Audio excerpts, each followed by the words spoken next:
பேரின்ப நிலை.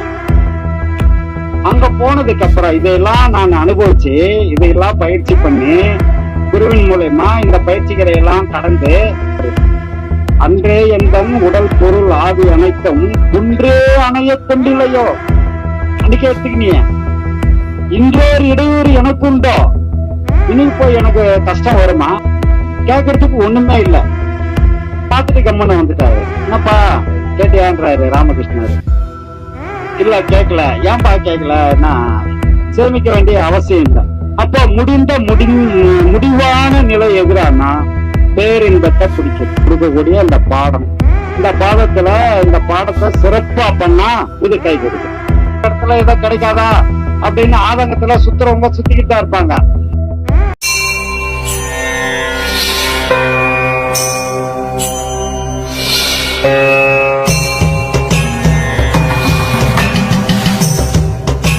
என் குருவுக்கு சமர்ப்பணம். அவர் இல்லாவிடில் தொலைந்திருப்பேன். பேரின்பத்தை அடைய, இந்த பேரின்பத்தை அடையறதுக்கு இதெல்லாம் அடிப்படை வழிகள்.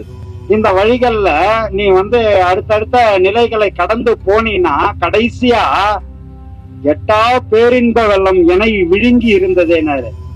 அப்ப என்ன போச்சு? இறைவனோட கலந்துட்ட நிலைய சொல்றாரு, பேரின்ப நிலை. அங்க போனதுக்கு அப்புறம் இதையெல்லாம் நான் அனுபவிச்சு இதையெல்லாம் பயிற்சி பண்ணி குருவின் மூலமா இந்த பயிற்சிகளை எல்லாம் கடந்து நான் கடைசியா போகும்போது எட்டா பேரின்ப வெள்ளம் அங்க போயிட்டாரு. இந்த பேரின்ப வெள்ளத்துல தானே கலந்துட்டேன், என்னை விழுங்கியதேன்னாரு. இப்போ நான் அதுலயே கலந்துட்டேன். இதுதான் மாணிக்க வாசகர் ரொம்ப அழகா சொல்லுவார். அன்றே எனது உடல் பொருள் ஆவி அனைத்தும் குன்றே அணைய கொண்டில்லையோ, இன்றோர் இடையூறு எனக்குண்டோ, எந்தோல் முக்கன் அம்மானே. அன்னைக்கே நீ என்ன பார்த்து தடுத்து ஆட்கொள்ளும் போதே என்னோட உடல் பொருள் ஆவி எல்லாமே உனக்கு சமர்ப்பணம் வச்சுட்டேன் நானு. நீ அன்னைக்கே எல்லாத்தையும் எடுத்துட்ட தானே, எடுத்துட்ட. இப்ப இன்னைக்கு எனக்கு துன்பம் வந்ததுன்னா அதுக்கு நான் பொறுப்பு கிடையாது, நீதான் பொறுப்புன்ட்டார். ஏன்னா எல்லாத்தையும் நீ எடுத்துட்ட, நான் உங்ககிட்ட சரண்டரு. இப்ப எனக்கு ஒரு துன்பம் இருக்குதா? அப்படி துன்பம் இருந்தா அதுக்கு நீதான் பொறுப்பு அப்படின்றாரு அவரு. இது சரண்டர் ஆனதை பத்தி சொல்றாரு. அன்றே எந்தன் உடல் பொருள் ஆவி அனைத்தும் குன்றே அணைய கொண்டில்லையோ, அன்னைக்கு எடுத்துக்கினிய இன்றோர் இடையூறு எனக்கு உண்டோ, இன்னைக்கு போய் எனக்கு கஷ்டம் வருமா? அப்படி வந்ததுன்னா நான் ஒத்துக்க மாட்டேன்.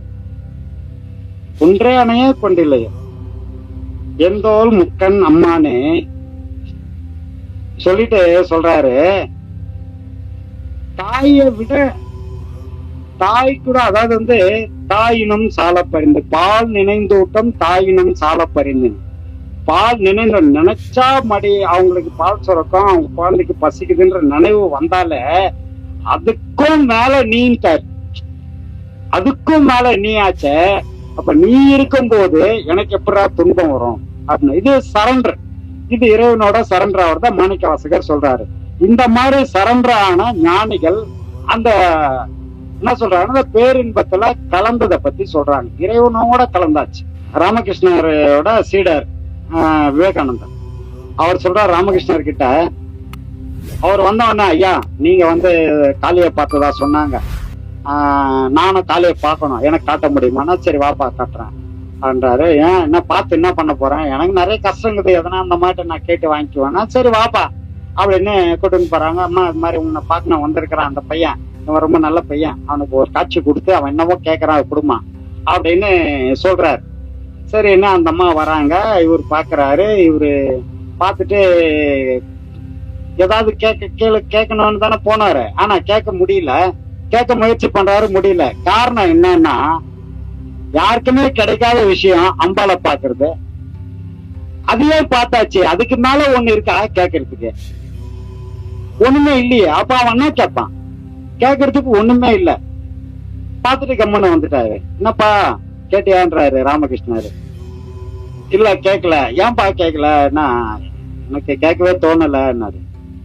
சரி இன்னொரு ஆட்டு போய் பாரு, பார்த்து கேளுன்னு. சரி கூட்டுன்னு போங்க. அப்புறம் இன்னொரு போய் பாக்குறாரு. அம்பாள் வராங்க.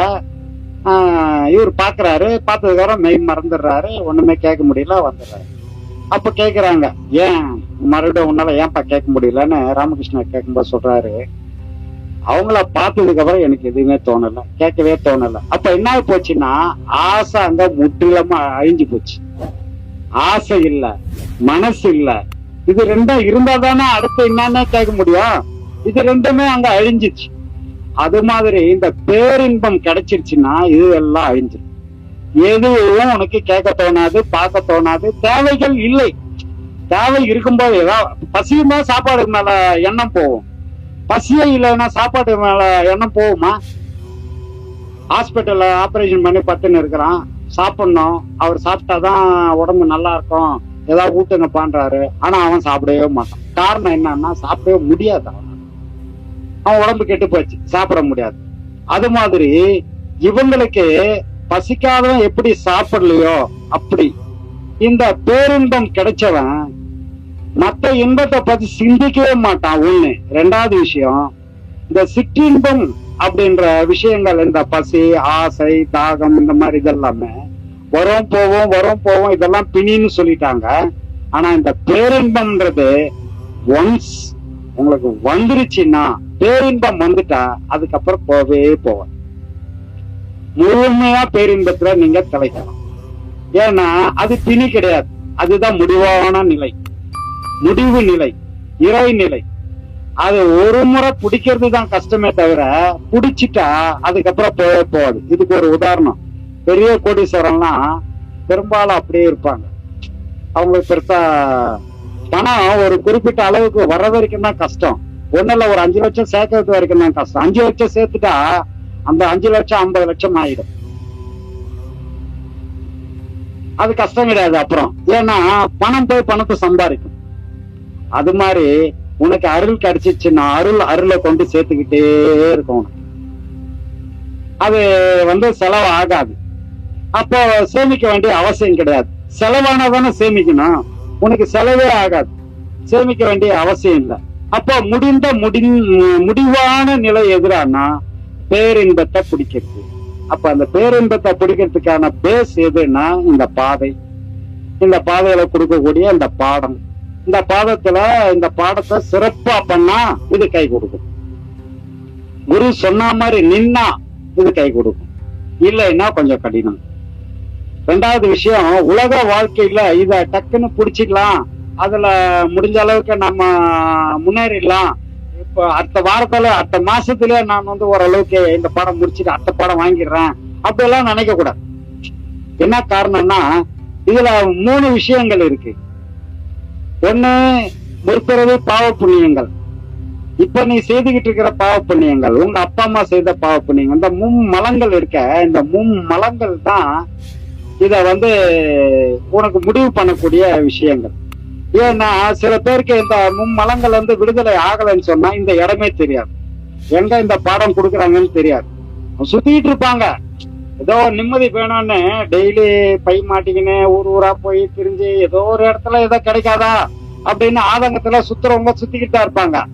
இந்த முடிந்த நிலைய பிடிக்கிறதுக்கு இந்த பாடம் எவ்வளவு முக்கியமான பாடம் அப்படின்னு பார்த்தோம். அதுக்கான பிறவி புண்ணியங்கள் உங்களுக்கு கை கொடுக்கணும். அப்படி கை கொடுத்தாலும் கூட சில பேருக்கு சூழ்நிலை அமையாது. என்ன காரணம்னா உன்னோட பிறவி பலன் எப்படியாவது இந்த பாடத்துல போயிடணும், நிம்மதி அடையணும், ஒரு நல்ல குரு நமக்கு கிடைச்சிட்டாரு, நல்ல பாடமும் கிடைச்சிருச்சு, எப்படியாவது வாழ்க்கையில இனி நம்ம இத பிடிச்சு கரையேறிடணும் அப்படின்ற மனசு உங்களுக்கு இருக்கு. அதன்படி பாடம் வாங்கிட்டீங்க, இங்க பாடம் வாங்கிட்டீங்க, வீட்டுக்கு போறீங்க, உங்க மனைவி கட்டைய கையில வச்சுக்கிட்டு ரெடியா நிக்குது, வரட்டும் அவனை இன்னைக்கு பொழக்கிறேன் இந்த ஆடை அப்படின்னு நின்னா நீங்க என்ன பண்ணுவீங்க?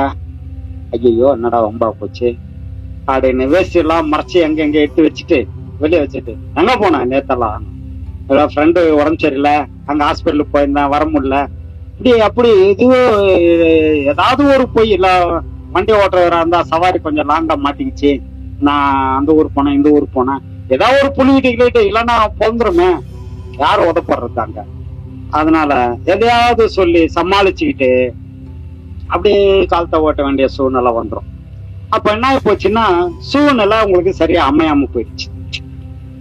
இப்போ ஒரு விஷயம் உங்களுக்கு இடம் கொடுத்தது, ஒரு விஷயம் இடம் கொடுக்கல. ஒரு மலம் தடுக்குது, மும்மலங்கள் இல்லையா, ஒரு மலம் இடம் கொடுக்குது. ஓகே, நீ போற பாதை நல்ல பாதைன்னு. என் குருவுக்கு சமர்ப்பணம். அவர் இல்லாவிடில் தொலைந்திருப்பேன்.